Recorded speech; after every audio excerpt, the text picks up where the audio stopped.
ये पहला प्रश्न है। देखिए, ये रिलेटेड ऐसे क्वेश्चंस है जो आपकी परीक्षा में आपको दिख सकते हैं। ये कुछ अलजेब्रिक बेसिक फार्मूले होते हैं और इनका जो पैटर्न होता है बिहार के एग्जाम्स का वो भी आपको ऑप्शन में दिखेगा। पहला प्रश्न है, आपको दिया गया है एक्स स्क्वायर प्लस 1/x² बराबर 3 की पावर 4 है। ठीक है, आपसे पूछा है x प्लस 1/x, इसका मान पूछा है।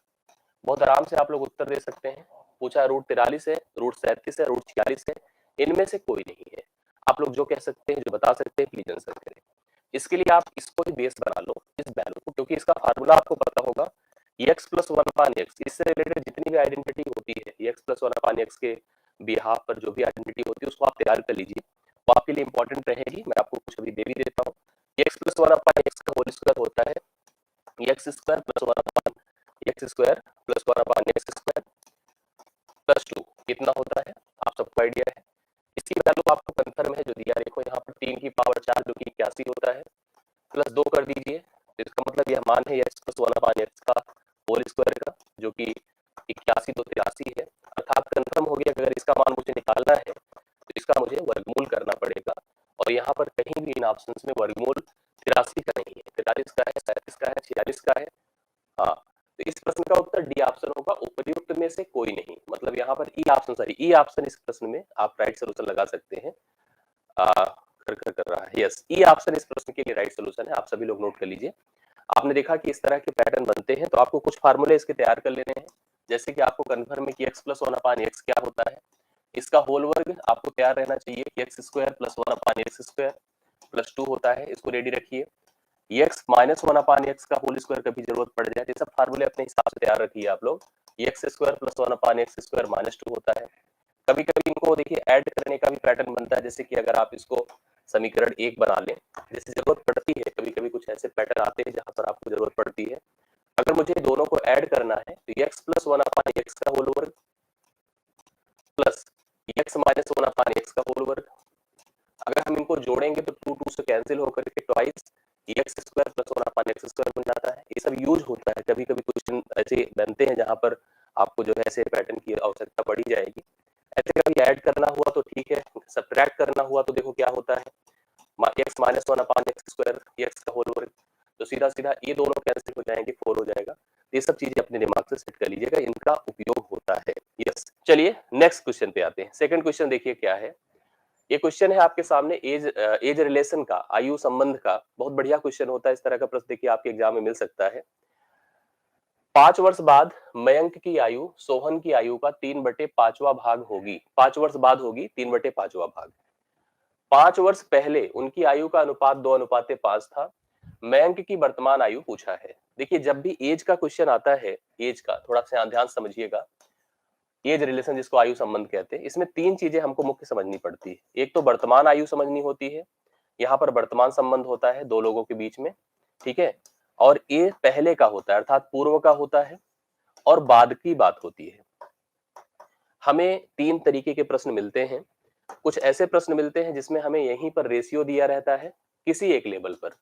आपको इतना दिमाग में रखना होगा कि जब भी कभी आयु संबंध का प्रश्न आएगा, कोई भी कैलकुलेशन वर्तमान पर ही फोकस्ड होता है, ठीक है। वर्तमान पर फोकस्ड होता है, वर्तमान से ही रिलेट करता है। जैसे ही वर्तमान पर आपको कोई रेशियो दिया हो और वहीं पर मान दिया हो, तो आप कोई भी वैल्यू इजीली कैलकुलेट कर सकते हैं, निकाल सकते हैं। कभी कभी क्या होता है, कुछ वैल्यू हमें पूर्व की या पहले की, मतलब किसी और लेवल पर हमें रेशियो रहता है, दूसरे लेवल पर हमें मान दिया रहता है, तो हमें आपस में उनको रिलेट करना पड़ता है। आप जैसे इस प्रश्न को देखिए, यहाँ पर लिखा है 5 वर्ष बाद, अर्थात यहाँ पर आप समझो वर्तमान की बात है। वर्तमान के 5 वर्ष पूर्व, देखिए ध्यान से, वर्तमान के 5 वर्ष पूर्व का अनुपात दिया है और 5 वर्ष बाद का अनुपात दिया है। दो व्यक्ति हैं, एक का नाम है मयंक और दूसरे का नाम सोहन है। हम मयंक को रखते हैं और सोहन को रखते हैं। आप बढ़िया से इस प्रश्न को समझिएगा। इसने हमसे कहा है कि देखो, बाद का यहाँ पर लिखा है, 5 वर्ष पूर्व यहाँ पर दिया है अनुपात। मयंक अगर 2 है तो सोहन कितना है, 5 है। ये उनकी आयु का संबंध था, 5 साल पहले उनकी आयु का संबंध था। चलिए, मैं जो कह रहा था इसको समझिएगा। पूर्व 5 साल पहले 2:5 था। 5 वर्ष बाद उनकी आयु देखो 3/5वां भाग है, अर्थात अगर इसकी उम्र 3 है तो इसकी उम्र क्या है, 5 है। जब हमें दो लेवल पर अनुपात दिए हों, ध्यान से देखिए इस प्रश्न का पैटर्न को, दो लेवल पर अनुपात मतलब 5 साल पहले और 5 साल बाद। एक बात सोचिए, इनके इनके बीच का गैप कितने साल का होगा, पता है, 10 साल का। यहां तक का गैप कितना है, 10 साल का। हमें जब दो अलग अलग लेवल पर रेशियो दिया रहता है तो हम किसी की भी उम्र ज्ञात कर सकते हैं, कभी की भी ज्ञात कर सकते हैं। इसके लिए हमें एक चीज देखना है, क्या इनका डिफरेंस सेम है कि नहीं है। जैसे यहाँ पर 2 है, यहाँ पर 3 है, बढ़ रहा है, यहाँ पर 5 है, यहाँ पर 5 है, बराबर है, बराबर सेम नहीं है, तो सेम आपको करना पड़ेगा रेशियो के डिफरेंस को। कैसे किया जाता है सुनिए, इनके बीच का अंतर कितना है, 2 का, आप इन दोनों में 2 से गुणा कर दो, दोनों में 2 से गुणा कर दो, और इनके बीच का अंतर कितने का है, 3 का, आप इन दोनों में 3 से गुणा कर दो। ये रेशियो बदल जाएंगे लेकिन डिफरेंस समान हो जाएगा। अब देखो 2 से गुणा करते यह 4 होगा और यह 5 दूना 10 होगा, 3 से गुणा करते यह 9 होगा और 3 पचे 15 होगा। अब आप देखो 4 प्लस 5 9 होता है, 10 प्लस 5 15 होता है, मतलब डिफरेंस बराबर हो गया। जो डिफरेंस है उसकी तुलना इसके साथ कर दो, तो 5 का मान कितना हो गया बताए, 10 हो गया। अगर 5 का मान 10 हो गया तो 1 बराबर कितना होगा, 2 होगा। हमें किसकी उम्र निकालनी है, हमें देखिए मयंक की निकालनी है। मयंक पहला व्यक्ति है, आप 5 साल पहले की उम्र निकाल लो या 5 साल बाद की निकाल लो। अगर पहले की निकालोगे तो वर्तमान आने के लिए 5 जोड़ना पड़ेगा, पहले की बाद की निकालोगे तो वर्तमान जाने के लिए 5 घटाना पड़ेगा। तो आप अगर पहले की निकाल लीजिए तो पहले उसकी उम्र कितनी थी, 4, क्योंकि अनुपाती भाग यहाँ पर 4 हुआ है, तो 4 बराबर 4 दूना 8 हो गया। मतलब मयंक की 5 साल पहले उम्र कितनी थी, 8 साल थी। वर्तमान में निकालना है तो वर्तमान में निकालने के लिए 5 जोड़ दीजिए, तो यहाँ पर 8 5 कितना हो जाएगा, 13 साल हो जाएगा। तो मयंक की उम्र यहाँ पर 13 होगी, option number B right solution होगा। ये बढ़िया क्वेश्चन है, इस तरह के प्रश्न आप तैयार कर लीजिएगा, बहुत इंपॉर्टेंट होते हैं ऐसे प्रश्न अगर आप सीरियसली देखते हैं तो। फिर से एक बार समझ लीजिएगा, 2 और 5 का अनुपात था 5 साल पहले, 5 साल बाद 3/5वां भाग है, 3:5 का अनुपात है। अनुपाती टर्म को सेम कैसे किया जाता है, इनके डिफरेंस से यहां गुणा कर दो और इनके डिफरेंस से यहां गुणा कर दो। देखो इनका अनुपात 4 और 10 का हो गया और इनका अनुपात 9 और 15 का हो गया। 4 + 5 9 होता है, 10 + 5 15 होता है, मतलब 5 का गैप हुआ। यहाँ 5 साल पहले और 5 साल बाद में गैप 10 का है। 5 की तुलना हमने 10 से करी, 1 बराबर 2 हुआ। जिसकी उम्र निकालनी हो उसी के पास जाइए, उसका मान कैलकुलेट कर सकते हैं। मयंक की उम्र निकालनी है, 5 साल पहले निकाल लीजिए तो 4 दूना 8, अभी निकालनी है तो 8 5 13, तो मयंक की उम्र हो गई बी ऑप्शन 13 हो गई। आप किसी की भी उम्र आराम से निकाल सकते हैं, ठीक है। इस तरह से इस प्रश्न का हल हो गया है। ये दूसरा क्वेश्चन था और आराम से आपने प्रश्न का सलूशन बता दिया। तीसरे पर आ जाइए। ये बहुत बढ़िया क्वेश्चन होता है, इसके कुछ पैटर्न है, मतलब ये ऐसा पैटर्न है कि अगर कभी किसी सर्कल को दो ऐसी रेखाएं जो एक दूसरे, मतलब ऐसे देखो सर्कल के कुछ पैटर्न आपको दिमाग में रखने चाहिए। जैसे सर्कल है, ध्यान से देखिएगा, वृत्त है जिसको आप कहते हैं, एक लाइन जो कि इनके सतह को मिलाती है, यह वृत्त की क्या कहलाती है, कॉर्ड कहलाती है। मैंने पढ़ाया है, अगर आपने सीरियसली देखा होगा तो समझ में आया होगा। कॉर्ड को क्या कहते हैं, जीवा कहते हैं। वृत्त की सतह पर स्थित दो बिंदुओं को मिलाने वाली रेखा जीवा कहलाती है। अगर एक जीवा को ऐसे बढ़ा दो, ठीक है, दूसरी जीवा को भी ऐसे बढ़ा दो, दोनों जहां पर जाके इंटरसेक्ट करे, सपोज करिए इस जीवा का नाम ए बी था, इस जीवा का नाम सी डी था, दोनों जाकर के अगर पी पर इंटरसेक्ट करेंगी, प्रतिच्छेद करेंगी, तो उनके बीच का एक रिलेशन बनता है। उस रिलेशन को प्लीज तैयार कर लीजिएगा। मैंने इसमें एक दो रिलेशन और मैं आपको बता दूंगा, इसी पर फिलहाल एक प्रश्न है। आप यहां से शुरू करो, कहां से, यहां ए से, ध्यान से देखिएगा, ए से शुरू करिए और पी तक जाइए, लिखिए ए पी, इंटू पी से रिटर्न होकर के बी तक आइए, लिखिए पी बी, बराबर अगर हम सी से शुरू करके कहां तक जाए, पी तक जाए, सी पी, गुणे पी से रिटर्न होकर डी तक आए, पी डी। यह तब हुआ जब किसी वृत्त के अंतर्गत दो जीवाएं, दो कॉर्ड एक दूसरे को बाह्यता प्रतिच्छेद करे, तो यह रिलेशन इनके साथ बनता है। आपका प्रश्न इसी पर है, जो अभी हम प्रश्न यहाँ पर बोर्ड पर देख रहे हैं, यह इसी पर है। आपने यहाँ पर बाह्यता का प्रतिच्छेद समझा, एक और प्रतिच्छेद है उसको भी दिमाग में रख लीजिए। जैसे कभी कभी ऐसा होता है कि देखिए एक वृत्त है, दो जीवाएं एक दूसरे को आंतरिक ही प्रतिच्छेद कर देती है, एक ए है एक दूसरी ए है, इसका नाम मान लीजिए ए बी है और इसका नाम मान लीजिए सी डी है, और इन दोनों ने जाकर के पी पर प्रतिच्छेद कर दिया। तो यहाँ पर जो सेगमेंट अर्थात जो पार्ट्स बने हैं उनका प्रोडक्ट आपस में बराबर होता है। जैसे हम लिख सकते हैं AP into PB, AP into PB बराबर लिख सकते हैं पी सी या सीपी इंटू पीडी। आप इस रिलेशन को फॉलो कर लीजिए, ये भी रिलेशन फॉलो किया जाता है। मतलब जब दो जीवाएं एक दूसरे को बाह्यता प्रतिच्छेद करे, इसका यह सिस्टम बनता है, और आंतरिक प्रतिच्छेद करे तो यह सिस्टम बनता है। एक और रूल बनता है, उसको भी बहुत ध्यान से तैयार कर लीजिएगा। कभी कभी एक सर्कल की एक जीवा है जो देखो ए से बी है, और एक स्पर्श रेखा है। स्पर्श रेखा के बारे में भी मैंने बताया, मैंने सारे रूल्स आपको पढ़ाए अगर आप देखे होंगे तो। मान लीजिए यहाँ पर पॉइंट P था, P से एक स्पर्श रेखा T है और यह एक जीवा है A से B तक। जाकर के मैंने देखा कि एक जीवा और एक स्पर्श रेखा एक दूसरे को बाह्यतः प्रतिच्छेद करें। ऐसी कंडीशन में रूल क्या बनता है, ध्यान से देखिएगा। A से शुरू कर P तक जाइए, AP लिखिए, इनटू P से लेकर के B तक आइए, PB करिए, बराबर PT अर्थात स्पर्श रेखा का होल वर्ग। ये फार्मूले 3 आपको तैयार करने जो मैंने आपको बताया। इन तीनों को जरूर तैयार कर लीजिएगा, इन पर रिलेटेड एक प्रश्न आपकी परीक्षा में जरूर आएगा। अब जो प्रश्न आपके एग्जाम में दिया है, जो बोर्ड पर इस पे दिया है, इसको ध्यान से देखिएगा। यहाँ पर एक वृत्त है, वृत्त में एक जीवा AB है जो जाकर P पर पहुंची है, एक जीवा DC है वो भी जाकर P पर पहुंची है। इनके रिलेशंस के हिसाब से हमको लिख देना चाहिए, आप लोग खुद ही बता सकते हैं।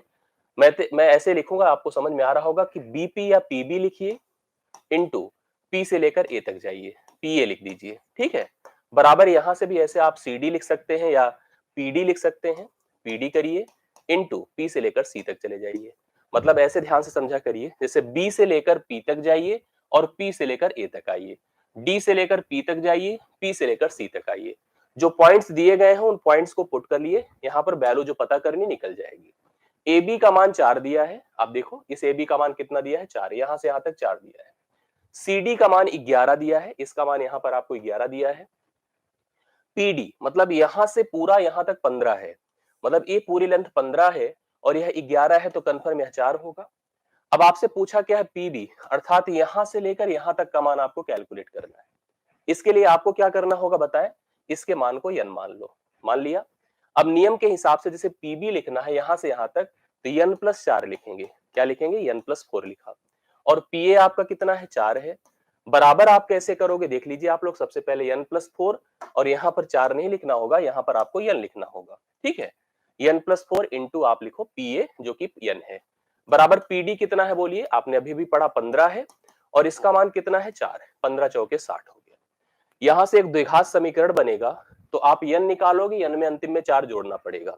यहां लिख सकते हैं हम n² + 4n - 60 बराबर 0।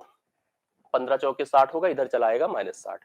द्विघात समीकरण अगर आपने पढ़ा है, द्विघात समीकरण अगर आपने पढ़ा है तो आप उसको लगा सकते हैं। कैसे, देखिए n², और अगर हम द्विघात समीकरण के हिसाब से चले, जैसे अगर आपके पास ये समीकरण हल करना है, इसको ला करके इसके कोफिशिएंट से मल्टीप्लाई करिए, जिसका मान 1 है तो 60 1 के 60 होगा।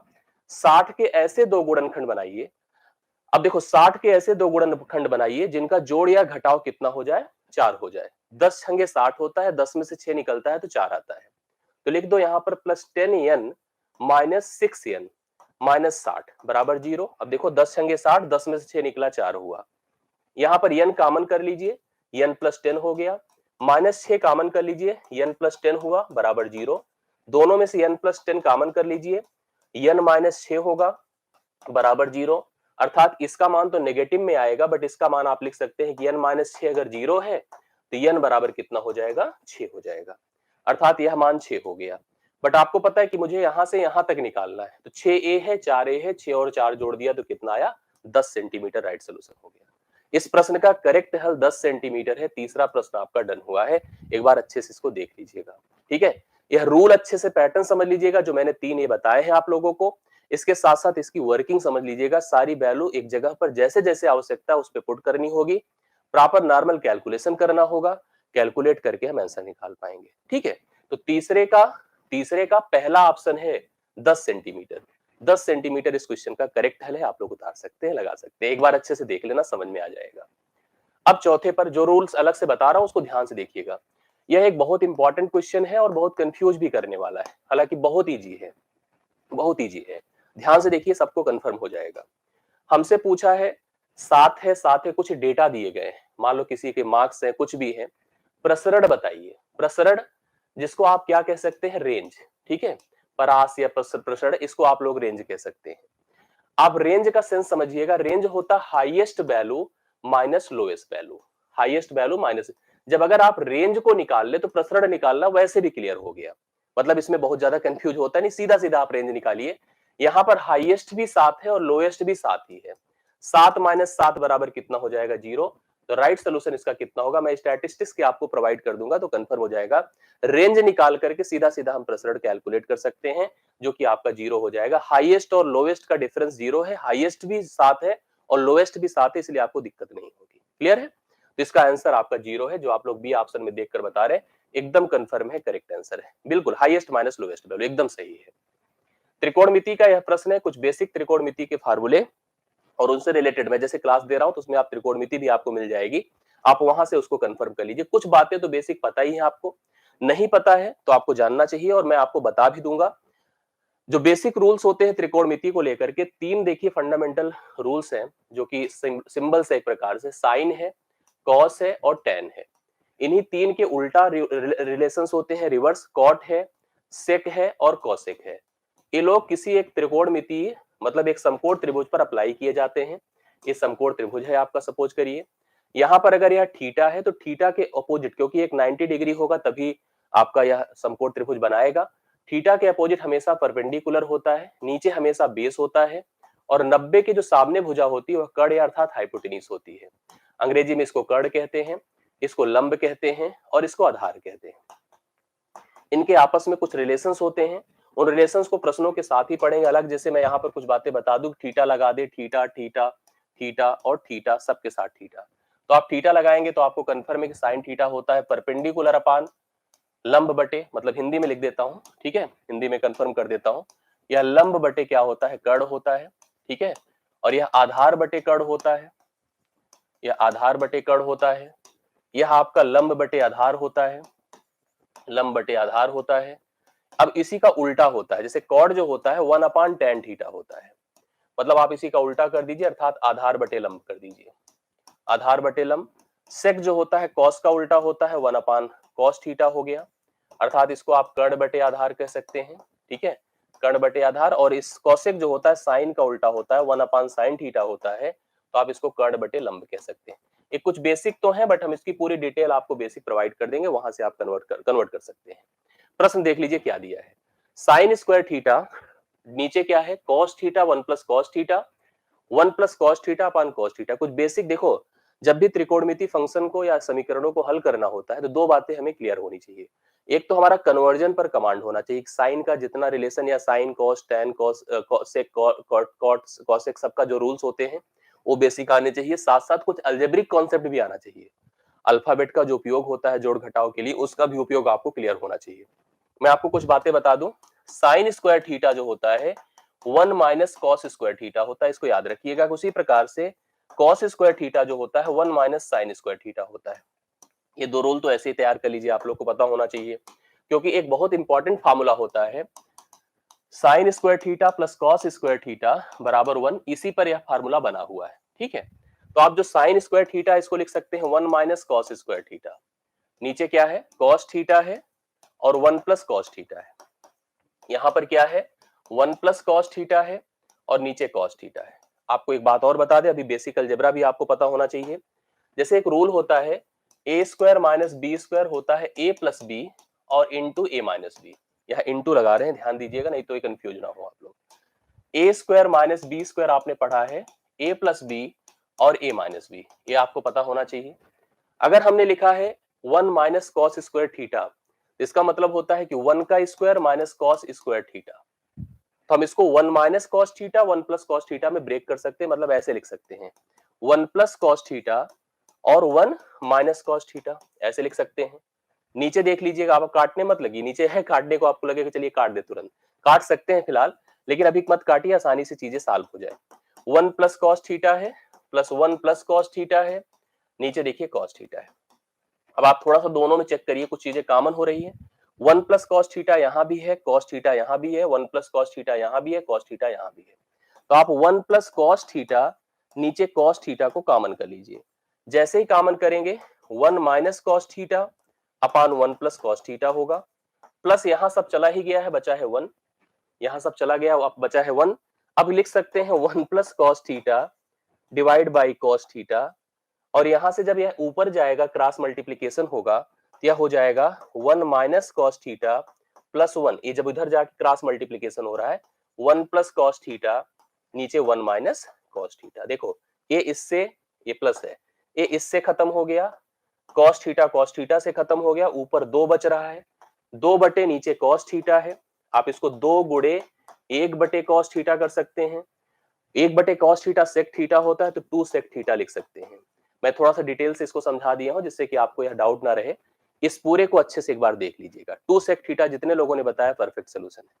राइट सोल्यूशन 2 sec थीटा है। बेसिक से अच्छे से एक बार देख लीजिएगा। जो बेसिक आपके त्रिकोणमिति के नियम है उनसे रिलेटेड जो फार्मूले हैं मैं उसको वीडियो में आपको जैसे सारे प्रोवाइड कर रहा हूं उसी प्रकार से इसको भी दे दूंगा। ठीक है, कंफर्म हो जाएगा। समझ में चीजें आ रही कि नहीं? चलिए इस प्रश्न को देखिए।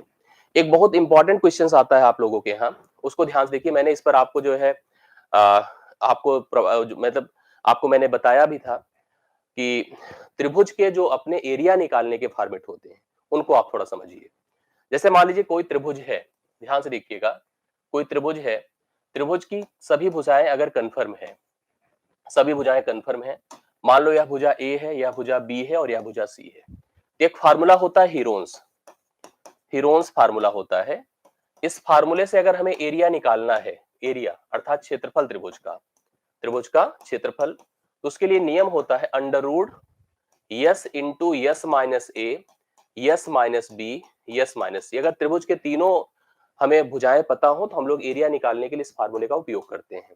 जहां पर यस को जान लीजिए, यस होता है सभी भुजाओं का जोड़ अर्थात परिमाप बटे 2, अर्थात परिमाप का आधा होता है। बाकी तो एबीसी सबको आपको दिया ही गया है। इसके अलावा कुछ बेसिक फार्मूले आपको कंफर्म होने चाहिए। जैसे मान लो यह त्रिभुज है, आप किसी एक भुजा को आधार बना लो, सपोज करो इसी बीसी को आपने आधार बना लिया, इसके विपरीत शीर्ष बिंदु से आपने इस पर एक लंब डाल दिया, इसको आपने हाइट कह दिया या यहां से इस भुजा की दूरी कह दिया, जो भी आप मर्जी कह सकते हैं। मान लीजिए यह लेंथ आपकी सपोज करो कि डी तक है, ठीक है।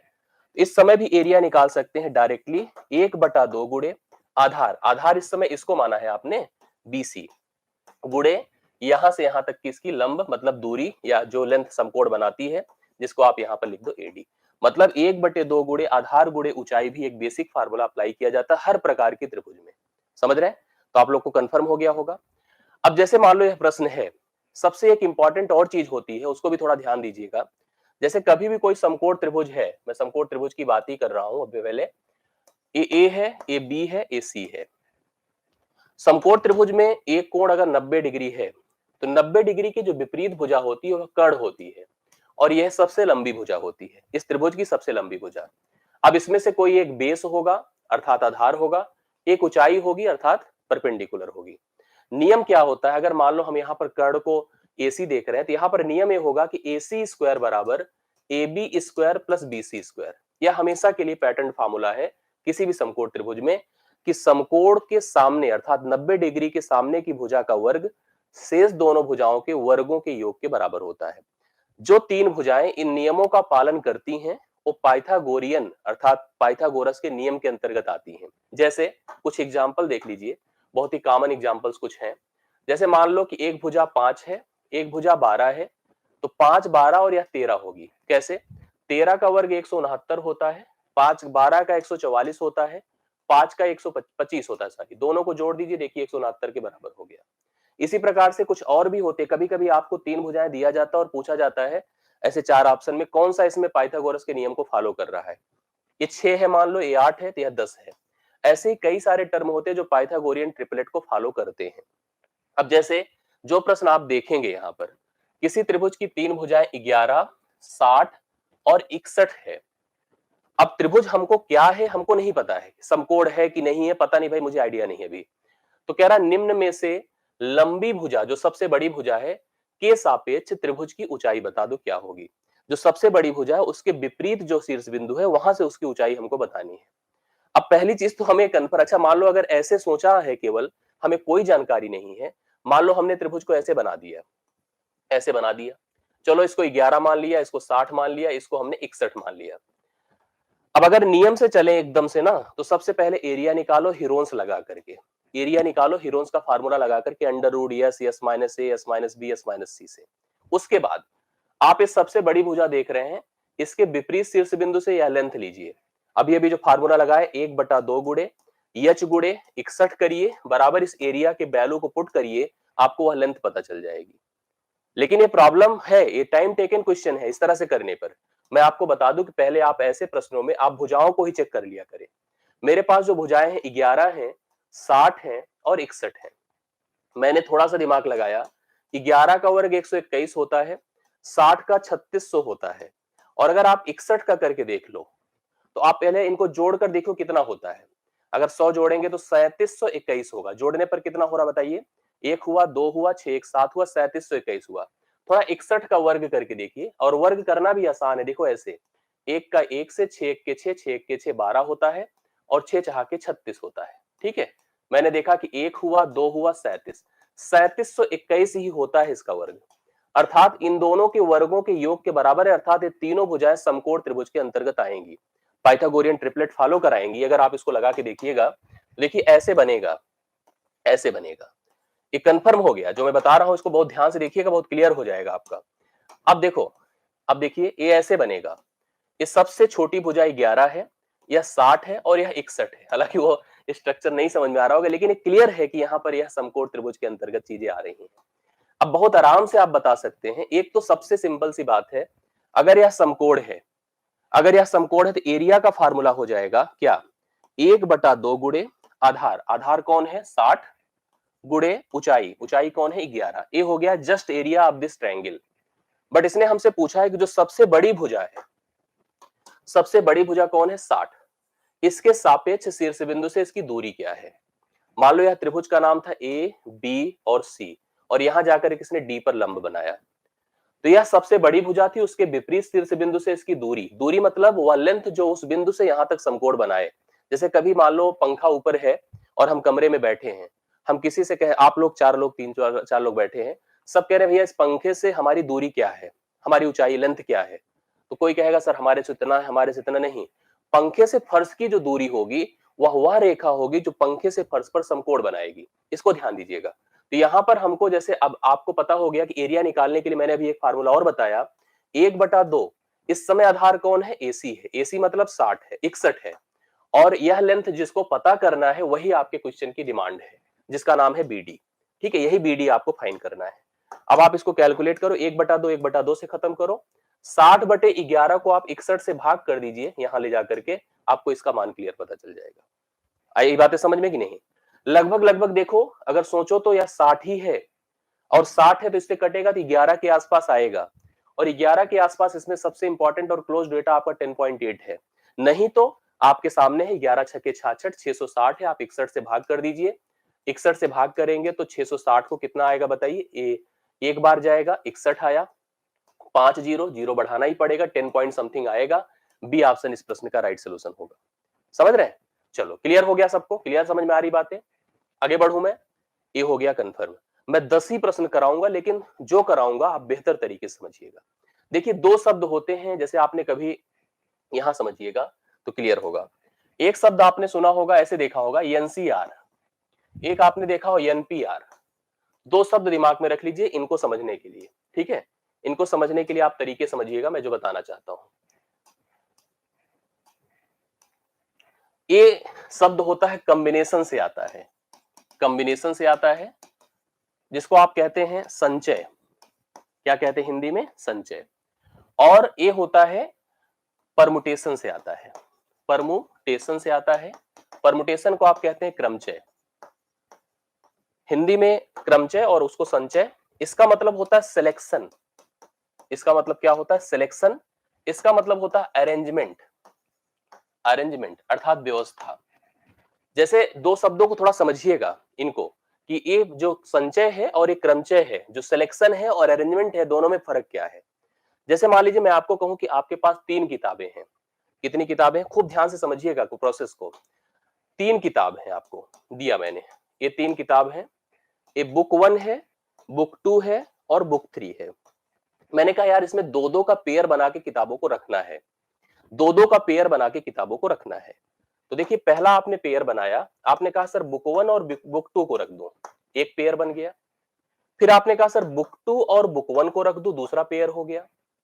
जैसे एक पेयर हो गया और यह भी एक पेयर हो गया, बुक 1 को बुक 2 के साथ और बुक 2 को बुक 1 के साथ। जैसे आप ऐसे रखने की कोशिश करेंगे तो आपको समझ में चीजें आएंगी। ये देखो, बुक 1 है, बुक 2 है, बुक 3 है, बुक 1 है, बुक 2 है, बुक 3 है। मैंने कहा एक किताब, 2 किताबों को साथ साथ रखना है। अब 2 किताबों में एक किताब को अपने साथ थोड़ी रखा जाएगा, इसको इसके साथ रख सकते हैं, इसको इसके साथ रख सकते हैं, इसको इसके साथ रख सकते हैं, इसको इसके साथ रख सकते हैं, इसको इसके साथ रख सकते हैं, इसको इसके साथ, मतलब तीन, प्रत्येक एक किताब के दो पॉसिबल अरेंजमेंट हो रहे हैं, व्यवस्था हो रही है। ठीक है, जैसे अगर हम बुक 1 को बुक 2 के साथ रखें तो एक व्यवस्था है, बुक 2 को भी बुक 1 के साथ रखें तो दूसरी व्यवस्था है। अरेंजमेंट तो ठीक है, बट सिलेक्शन की बात करोगे तो सिलेक्शन एक ही माना जाएगा, सिलेक्शन दो नहीं है। भाई हम हैं आप हैं, मान लीजिए 3 लोग हम लोग हैं, हमें पेयर बनाना है, हम यहां खड़े हो आप यहां खड़े हो, या मैं वहां खड़ा हूं आप यहां खड़ा हो, बात तो एक ही हो गई ना। सिलेक्शन में एक ही सिलेक्शन होगा, मतलब जब सिलेक्शन की दशा में जाएंगे तो एक ही होगा, बट जब अरेंजमेंट की दशा में जाएंगे दो हो जाएगा। ठीक है, इसलिए इनके रूल बटे होते हैं। जब कभी आपसे एनसीआर लिख कर देगा, इसको आप ऐसे भी लिख सकते हैं, ये दोनों तरीके से लिखा जाता है। और याद रखना है आपको, जो आर का मान होगा यन से छोटा रहेगा या बराबर रहेगा, कभी बड़ा नहीं हो सकता है। यन का मान हमेशा आर के बराबर या आर से बड़ा ही दिखेगा आपको। इसका रूल होता है n factorial divide by r factorial n minus r factorial, इसको समझिएगा। उसी तरह से अगर मान लो यह जो परमुटेशन वाला कॉन्सेप्ट है, जैसे आप इसको रखकर देखिए तो इसका फार्मूला देखो ऐसे होगा, एनपीआर या पीएनआर, जो भी आप समझिए, इसका मतलब एन फैक्टोरियल और सीधा सीधा एन माइनस आर फैक्टोरियल, ये रूल होता है। ठीक है, अब जैसे मान लीजिए मैंने कहा कि मेरे पास 3 किताबें थी, दो दो किताबों को रखने का अरेंजमेंट करना है, मतलब रखना है, तो इस फार्मूले पे रख दीजिए। तो रखने के लिए आप जब अप्लाई करेंगे तो यहां पर 6 आएगा, जबकि यहां पर 3 आएगा। अभी मैं उसको करके भी दिखा देता हूं। तो यहां पर जो एक और टर्म ऐड हो रहा है, that is called the factorial. ये भी आपके साथ स्टार्ट होता है और इन्वॉल्व होता है। फैक्टोरियल को हम कहते हैं क्रम गुणित।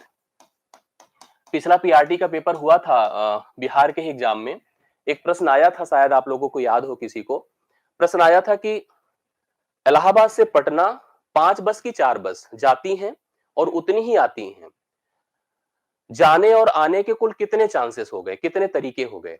तो जैसे मैं कहूं कि इलाहाबाद से लखनऊ कुल 3 बसें जाती हैं, ध्यान से समझने की कोशिश करिएगा, 3 बसें जाती हैं, बस 1 बस 2 बस 3, और आती भी उतनी है, बस 1 बस 2 बस 3। हमने कहा आने जाने के कुल कितने तरीके हैं, तो हमने एक चीज और तय कर लिया कि हम जिस बस से जाएंगे उस बस से आएंगे नहीं। तो हम अगर बस 1 से गए तो हम बस 2 से आ सकते हैं, बस 3 से आ सकते हैं, क्योंकि वो लेट हो जाती है, हम वही जाती है वही रुक जाती है, बाकी तैयार रहती है तो मुझसे निकल के चले आते हैं। इसी प्रकार से यह जाए इससे आए इससे, जाए इससे जाए आए इससे, तो ये 3 जाने के तरीके हो गए और 2 आने के तरीके हो गए। तो 3 दूना कितना हो गया, 6 हो गया, 6 तरीके हो गए। ऐसे कभी मैं आपसे कहूं कि मान लो अगर जैसे ये जो एक्चुअली फैक्टोरियल है जिसको क्रम गुणित कहते हैं, या मेथड ऑफ काउंटिंग से लिया जाता है। जैसे मान लो मैंने कहा कि एक सेमिनार हॉल है, 100 कुर्सियां लगी हैं, आपको आपको सबको आके वहां बैठना है। जैसे आप पहले व्यक्ति हैं, एकदम गेट आपने ओपन किया तो 100 की 100 कुर्सियां ब्लैंक हैं, तो आपके पास बैठने के तरीके कितने हो गए, 100, मतलब किसी पर जाकर मजे से आराम से बैठ सकते हैं। लौटने फिर दूसरा व्यक्ति आएगा तो एक कुर्सी अकुपाई है, अब उसके पास बैठने के तरीके 99, अगला आएगा तो 98, अगला आएगा तो 97, और अंतिम आएगा तो उसके पास एक ही तरीका रहेगा, कुर्सी चाहे टूटी हो बैठना उसी पर है। क्रम गुणित फैक्टोरियल को ऐसे प्रेजेंट किया जाता है, एन फैक्टोरियल, या तो इसको ऐसे दिखाया जाता है। इसका मतलब होता है N, N minus 1, N minus 2, जो मैं अभी काउंटिंग बता रहा हूं उसी पर बेस्ड होता है, बढ़ते चले जाइए, अंतिम में जब पहुंचेंगे तो 3 गुणे 2 गुणे 1, अंतिम में ऐसे ही होता है। जैसे एग्जाम्पल समझिए, मैंने कहा 5 का फैक्टोरियल है, 5 गुणे 5 में से 1 घटाओ 4, फिर 1 घटाओ 3, फिर 1 घटाओ 2, फिर 1 घटाओ 1, अंतिम में 1 पर जाकर के रुक जाता है। ये फैक्टोरियल का कॉन्सेप्ट है। इसी फैक्टोरियल में एक चीज और दिमाग में रख लीजिए आप लोग तुरंत ही, जिससे कि हमें प्रश्न करते समय दिक्कत ना हो। जैसे मैंने लिखा, ध्यान से देखना आप सभी लोग, जैसे मैंने लिखा 10 फैक्टोरियल, तो आप कहोगे सर 10, 9, 8, 7, 6, 5, 4, 3, 2, 1। एक काम नहीं कर सकता हूं मैं, इसको लिख सकता हूं 10 गुणे, ये पूरा क्या है बताओ, 9 फैक्टोरियल। ऐसे लिख सकता हूं कि नहीं, बिल्कुल लिख सकते हैं। ऐसे और लिख सकते हैं 10 गुणे 9 गुणे 8 का फैक्टोरियल, मतलब यहां से अगर सोचो तो 8 का फैक्टोरियल, जरूरत इसकी पड़ेगी, इसलिए आपको इसको अभी समझ लेना है। ठीक है, आइए प्रश्न देखिए जो आपको मैंने दिया है, उसको समझिए। एक क्वेश्चन बहुत बढ़िया सा, ऐसा प्रश्न पूछ सकता है और इससे स्टैंडर्ड भी आएगा, इतना ही नहीं छोटा आएगा, और भी बड़े प्रश्न आएंगे। आराम आराम से प्रत्येक प्रैक्टिस सेशन में आप लोग रहिएगा, भरोसा करके हर चीज कवर हो जाएगी, मैं आपको विश्वास दिलाता हूं। ठीक है, अच्छे से करा दूंगा सारा कुछ, लेकिन आप इन्वॉल्व रहिए, और सेशन को लाइक किया करें, शेयर किया करें, जिससे कि रीच बने, तभी ये मजा आता है करने में और कराने में। ये NC 8 है। n का मान पूछा है। आइए जो रूल हमने पढ़ा था NCR का, क्या पढ़ा था बताइए? NCR n फैक्टोरियल अपान r factorial n minus r factorial, ये फार्मूला भी हमने लिखा था। समझ रहे हैं? जी सचिन, बिल्कुल जुड़िए, अच्छे से करिए, पढ़िए सब लोग। यहां करिए, देखो कितना होगा, n फैक्टोरियल 9 फैक्टोरियल और n माइनस 9 फैक्टोरियल। बहुत ध्यान से देखिएगा, कंफर्म हो जाएगा, जिसका आ जाए तो उत्तर बता दो हमें प्लीज। यहां पर क्या होगा, n फैक्टोरियल 8 का फैक्टोरियल n माइनस 8 का फैक्टोरियल। एक बात देखो, आराम से इसको पहले ऐसे ऐसे खत्म कर दो, खत्म हो गया। अभी जो मैंने आपको बताया वो वाला पार्ट, जैसे मैंने कहा ना 10 फैक्टोरियल लिखा है तो 10 गुणे 9 फैक्टोरियल लिख सकता हूं, ऐसे ही आप इसको समझ लीजिए। अब ऊपर से कोई लेना देना नहीं है, आप समझो यह इसके बराबर है। भाई ऊपर का सब खत्म ही हो गया, तो इसके बराबर है, सिंपली इतना लेके चलना, फिर भिन्न उन बनाने की जरूरत हमको नहीं है। ठीक है, मैं इसको लिख सकता हूं 9 गुणे 8 का फैक्टोरियल। और ध्यान दीजिए, अच्छा मुझे एक बात बताओ, कोई जैसे हमने 9 बड़ा था तो बड़े का मान लिया, उसके आगे का छोटा हमने फैक्टोरियल बना दिया। कोई मेरे को बताए, आप लोग कमेंट करके बताओ तो मुझे अच्छा लगेगा, n माइनस 9 बड़ा है कि n माइनस 8 बड़ा है? n माइनस 9 बड़ा है कि n माइनस 8? कौन बता रहा है? कमेंट करके देख के बताइए, जो बता सकता है। मैं थोड़ा सोचता हूं कि आप लोग बताएं ऐसा, तो मुझे अच्छा लगे। n माइनस 9 बड़ा है कि n माइनस 8? बड़ा पूछ रहा हूं, जल्दी से फट से बता दो, मैं आगे बढ़ू, टाइम नहीं इतना। हाँ, इसका मतलब भैया छोटा है तो इनको ऐसे रहने दीजिए, n माइनस 9 फैक्टोरियल को रहने दीजिए, बराबर 8 का फैक्टोरियल, और इसको लिखिए n minus 8 into n minus 9 का फैक्टोरियल। ए इससे खत्म हुआ, ए इससे खत्म हुआ, बचा 9 बराबर n माइनस 8, n बराबर 9 8 17। इस प्रश्न के लिए राइट सोल्यूशन आपका 17 है। B option correct answer note कर लीजिए, 17 करेक्ट आंसर है। समझ रहे हैं? तो क्लियर हो गया, सातवें प्रश्न का राइट सोल्यूशन है आपका 17, ऑप्शन नंबर बी अवेलेबल है, इस प्रश्न के लिए करेक्ट है। ठीक, चलो इस प्रश्न का सोल्यूशन बताइए। हमने आपको समचतुर्भुज अर्थात रोम्बस के बारे में बताया होगा। रोम्बस अर्थात मैंने पूरे पॉलीगन, पूरे क्वाड्रिलेटरल को समझाया आपको, क्वाड्रिलेटरल का पूरा स्ट्रक्चर दिया, आप पीछे एक वीडियो देखिएगा तो आपको वहां पर सब मिल जाएगा। ए है समचतुर्भुज, पहले इसके बारे में थोड़ी जानकारी रख लीजिए, बहुत इंपॉर्टेंट है, समझ में आ जाए। ए बी सी डी, पहली बात, इनकी सभी भुजाएं बराबर होती हैं, सब भुजाएं बराबर होती है, जैसे वर्ग होता है उसी प्रकार से सब बराबर होती है। इनके जो डायगोनल्स होते हैं विकर्ण, वो बराबर नहीं होते हैं, ये सबसे इंपॉर्टेंट है, वो बराबर नहीं होते हैं, लेकिन वे समकोण पर एक दूसरे को समद्विभाजित करते हैं, मतलब बाइसेक्ट करते हैं। जैसे यह भाग इसके बराबर रहेगा, यह भाग इसके बराबर रहेगा, इंटरसेक्शन मान लो ऊपर है। कोई भी फिगर का परिमाप, परिमाप मतलब पेरीमीटर, हमेशा सभी भुजाओं का जोड़ होता है। अगर सभी भुजाएं बराबर हैं, ए है मान लो, तो हम 4 गुणे ए बराबर 52 दिया है, एक प्रकार से परिमाप ही तो है। 4 ए प्लस ए प्लस ए पूरा 52 दिया है, तो ए का मान 13, अर्थात सभी भुजाएं कितनी है बताओ? 13 है, सभी भुजाएं 13 है। इसने हमसे एक बात बोला है, उसका जो छोटा विकर्ण है, स्मॉल डायगोनल है, कोई को मान लो स्मॉल डायगोनल है, स्मॉल डायगोनल 5 है, मान लीजिए ये पूरी लेंथ, सॉरी छोटा विकर्ण 10 है, कितना है? 10 है। अगर छोटा विकर्ण पूरा का पूरा 10 है, यहां से यहां तक, यहां से यहां तक, तो यह 5 होगा, तो यह भी कितना होगा? 5 होगा। यह 5 है तो यह भी 5 होगा। बड़ा विकर्ण, लंबा विकर्ण आपसे पूछा है, तो मान लीजिए यह लंबा विकर्ण आपके पास AO है, और यह जितना होगा उतना इधर भी होगा। अब आप ये सोचो कि अगर आपके पास यह त्रिभुज OAB है, तो यह कैसा त्रिभुज है? समकोण है कि नहीं है? समकोण है। समकोण में पाइथागोरस का नियम लगता है, बिल्कुल लगता है। पाइथागोरस का अगर नियम लगता है तो AO का मान अगर निकालना है तो AB square minus OB square कर दीजिए, तो AO का स्क्वायर आपको कंफर्म हो जाएगा। AO square is equal to AO, अब सीधा AO निकालिए, अंडर रूट कर दो, 13 का वर्ग 169 होगा, माइनस 5 का वर्ग 25 होगा, अभी हमने थोड़ी देर पहले कराया भी था, 12 हो गया। क्या हो गया? 12, क्योंकि 144 होगा, 144 का वर्गमूल 12 होगा। अगर यह 12 है तो यह भी 12 होगा, 12 12 24 हो जाएगा। 24 इस प्रश्न का राइट सोल्यूशन है, जो कि किसी भी ऑप्शन में है नहीं। राइट सोल्यूशन आपका कितना होगा? 24, जो कि किसी भी ऑप्शन में अवेलेबल नहीं है, तो ई ऑप्शन इस प्रश्न का करेक्ट हल होगा। ठीक है, तो 8वें प्रश्न का करेक्ट हल आपके सामने। इसमें एक चीज और दिमाग में रख लीजिएगा, वो भी आपको पता होना चाहिए। मान लो यहां पर हमसे पूछ लेता, अभी ही इसी प्रश्न में पूछ लेता कि इस रोम्बस का एरिया क्या होगा? एरिया, एरिया होता है 1/2 इंटू D1 इंटू D2, अर्थात दोनों जो विकर्ण है उनके प्रोडक्ट का आधा। अगर एरिया पूछता क्षेत्रफल, तो दोनों विकर्ण के प्रोडक्ट का आधा अर्थात 1/2 गुणे 24 गुणे आप करते 10। ठीक है, 24 गुणे 10 करते आपका सोल्यूशन आता। राइट सोल्यूशन आपके सामने है, जो कितना हो जाएगा बताइए। यहां पर अगर करते 2 पंचे 10, 24 पंचे 120 हो जाता। ठीक है, अगर पूछा जाता तो, नहीं पूछा जाता तो कोई बात ही नहीं थी।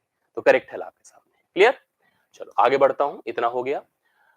एक 9वां नंबर आप लोग देख लीजिएगा। ये है तो बड़ा अच्छा सा क्वेश्चन, टाइम टेकन भी है, लेकिन आराम से आप कर सकते हैं। ऐसा प्रश्न अगर आपको दिखे तो, कहा गया है दो संख्याएं हैं, दो संख्या है को एक ही भाज्य से भाग दिया जाए। मतलब आपके पास दो संख्या है, एक का नाम सपोज करो ए है, दूसरे का नाम मान लीजिए बी है। एक ही भाज्य से भाग दिया जाए तो शेषफल 3 और 4 आता है। जैसे मान लो आप किसी भी संख्या से भाग दो तो शेषफल 3 आए, तो वह संख्या क्या हो सकती है। जैसे मान लो 5 से हम भाग दे, शेषफल 3 आए, एक तो 3 ही हो सकता है। दूसरा, 5 के पहाड़े में आने वाली संख्या से 3 ज्यादा होगा। 5 से 3 ज्यादा 8 हो सकता है, 10 से 3 ज्यादा 13 हो सकता है, तो 3 शेषफल आएगा। तो यह संख्या ए है, ए में अगर 3 जोड़ दें और n से भाग करें, बी में अगर 4 जोड़ दें n से भाग करें, तो आपके पास वह संख्या पता चल गई। अगर n से यह कट रहा हो, n से a कट रहा हो, तो शेषफल 3 और 4 आए। इसने कहा इन दोनों संख्याओं को जोड़कर इसी से भाग करो तो शेषफल क्या आएगा। आप कर सकते हैं, लेकिन मैं आपको एक सिंपल तरीका बता दूं। यहां पर पूछा है दोनों संख्याओं को योग करके भाज्य से भाग देते हैं तो शेषफल 2 बचता है। तो भाज्य क्या है, अर्थात जिससे भाग दे रहे हैं वह नंबर क्या है। इसका एक आसान तरीका होता है कि R1 plus R2 minus R3, अर्थात पहला शेषफल प्लस दूसरा शेषफल माइनस तीसरा शेषफल।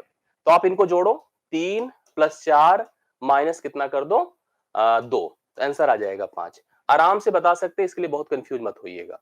ऐसे प्रश्न आपको मिलेंगे एग्जाम में जहां पर आपको समय नहीं गंवाना है। आप सोचोगे तो बहुत ही टाइम टेकन होगा, कॉन्सेप्चुअल जाएंगे, इसमें तो बड़ी प्रॉब्लम लगेगी। लेकिन मुझे लगता है कि अगर एक बार अच्छे से इसको देख लिया तो अब प्रॉब्लम यहां नहीं होने वाली। तो राइट सोल्यूशन इसका 5 है, सी ऑप्शन आप लोड करिए। 9वां प्रश्न आपके सामने 5 आंसर दे रहा है, खूब अच्छे से देख लीजिएगा, कंफर्म कर लीजिएगा। लास्ट प्रश्न मैं कराऊंगा, बहुत बढ़िया सा क्वेश्चन, इसके बाद फिर मैं यहां पर सेशन रोक दूंगा। अगले सेशन में फिर से मैं अच्छे अच्छे प्रश्नों को लेकर आऊंगा, कॉन्सेप्चुअल और कॉन्सेप्ट के साथ साथ चीजें मैं कवर कराऊंगा, और सेशन धीरे धीरे मैं बेहतर और बड़ा करूंगा। दिए गए चित्र में एडी कोण, अब आप देखो बहुत बढ़िया क्वेश्चन आपके सामने है। एडी कोण सी ए बी का द्विभाजक है। जो एडी है, एडी मतलब दिस लेंथ, ये जो लेंथ है सी ए बी अर्थात इसका द्विभाजक है, दो बराबर भागों में बढ़ गया। उसी प्रकार से जो बीडी है, ध्यान से देखो, जो बीडी है ए वाली लेंथ, ये जो है सी बी एफ इसका द्विभाजक है, इसका द्विभाजक है। अब आपसे एक वैल्यू उसने दिया है, एक दिया है यदि सी पर बना कोण 34 डिग्री है, या 34 है, तो हमको एडीबी अर्थात इसका मान बताना है। इसका मान हमें बताना है, बहुत आराम से आप बता सकते हैं। एक पैटर्न आप समझ लो, जैसे कभी कोई त्रिभुज बने, कोई त्रिभुज बने, उसमें एक बात आपके मन में होनी चाहिए कि अगर यहां कोण एक x है, यहां पर y है, तो आपको पता है कि यह कितना होता है, x प्लस वाई होता है। जो एक्सटीरियर एंगल होता है अपने दोनों आंतरिक इंटीरियर एंगल्स के इक्वल, उनके जोड़ के बराबर होता है। जैसे इस प्रश्न में द्विभाजक का भी कॉन्सेप्ट है, द्विभाजक का। अच्छा, इसके अलावा त्रिभुज के तीनों अंतः कोणों का जोड़ हमेशा, भाई अगर आपको जोड़ना है, मान लो यहां पर z होता, तो आपको पता है x plus Y plus Z बराबर 180 डिग्री होता है। त्रिभुज के तीनों कोणों का योग हमेशा क्या होता है, 180 अंश के बराबर होता है। ये सब बातें हमको कंफर्म थी। अब आपको कुछ बातें और समझनी है, उसको थोड़ा ध्यान से देखिएगा, कंफर्म हो जाएगा। हम केवल अभी इस त्रिभुज में रहते हैं। ये त्रिभुज देखिए जो आप देख रहे हैं, ए वाला, इसमें देखिए ध्यान से। मान लो अगर मैंने सोचा कि यहां पर ए है और इसको हमने मान लिया कि बी है, जिसको आपको पता करना है, यही आपका क्वेश्चन मार्क है। ठीक है, तो भैया आप सब लोग समझ करके बता दो इसका मान क्या होगा। ए प्लस बी होगा, एकदम होगा, जो अभी हमने पैटर्न बताया। अच्छा, अगर यह ए प्लस बी है तो यह भी ए प्लस बी होगा, इसमें भी कोई डाउट की बात नहीं है। और तीसरी बात, अब आप थोड़ा सा इधर चले आइए सब लोग। अगर जैसे हम कह दें कि इस वाले त्रिभुज में आ जाइए, इस वाले में आ जाओ, आगे यहां 34 है, और आपको पता है अगर यह ए है ना, तो यह भी तो ए ही होगा। आपको कंफर्म है कि यह ए है तो ए भी होगा। यहां पर मैं लिख सकता हूं 34 प्लस ए कितना हो गया, 2a। और इसका मान किसके बराबर हो जाएगा, इसका मान इन दोनों के जोड़ के बराबर हो जाएगा। इन दोनों के जोड़ के बराबर, क्योंकि देखो इसका बाह्यता तो ये है ना, इन दोनों के जोड़ के बराबर हो जाएगा। तो मतलब मैं लिख क्या सकता हूं बताइए, मैं लिख सकता हूं 34 प्लस 2a, ये देखो 34 प्लस 2a मतलब 34a है और a प्लस a मिलकर कितना हो गया 2a, बराबर ये दोनों को जब जोड़ेंगे तो ट्वाइस a प्लस b हो जाएगा, ट्वाइस a प्लस b हो जाएगा। तो आप लिख दीजिए 34 प्लस 2a बराबर 2a प्लस 2b, ये दोनों खत्म हो गया, 2b बराबर 34 है तो b का मान कितना होगा 17, मतलब 17 डिग्री इस प्रश्न के लिए राइट सोल्यूशन होगा, यहां पर 17 डिग्री आ जाएगा। बड़े आराम से इस प्रश्न को आप देख सकते हैं, कुछ लोग करे भी हैं, बढ़िया लगा मुझे आपका रिस्पांस। 17 डिग्री करेक्ट आंसर है 10वें प्रश्न का राइट सोल्यूशन। देखो प्रश्न तो अपने पास और हैं, लेकिन आज के सेशन में मैं यहीं तक एंड करूंगा, यहां से सीधा सीधा क्यूआर पे जाकर के आप ज्वाइन कर लीजिए, आपको यह टेलीग्राम ग्रुप मिल जाएगा, यहां पर मैं सब कुछ आपको ऐसे ही। बाकी अगर अच्छा लगा हो तो वीडियो को लाइक कीजिएगा, शेयर कीजिएगा, आपको जो समझ में आया हो अपने कमेंट से जरूर बताइएगा नीचे जब वीडियो फाइनल हो जाए। आपको क्या लगता है कैसी प्रिपरेशन की, किस टॉपिक में कंफ्यूजन है, ये भी मुझे बताइएगा। आपकी कंफ्यूजन, आपकी डाउट के हिसाब से हम अगले सेशन को प्लान करते हैं और उसी हिसाब से हम एफर्ट भी करते हैं, हमें जल्दी कराना है, स्लो कराना है, ये सब कुछ आपके कमेंट पे निर्भर करता है। मेरी तरफ से आज इतना ही, बहुत बहुत धन्यवाद, थैंक यू सो मच। मुलाकात होती नेक्स्ट सेशन में, थैंक यू सो मच, धन्यवाद।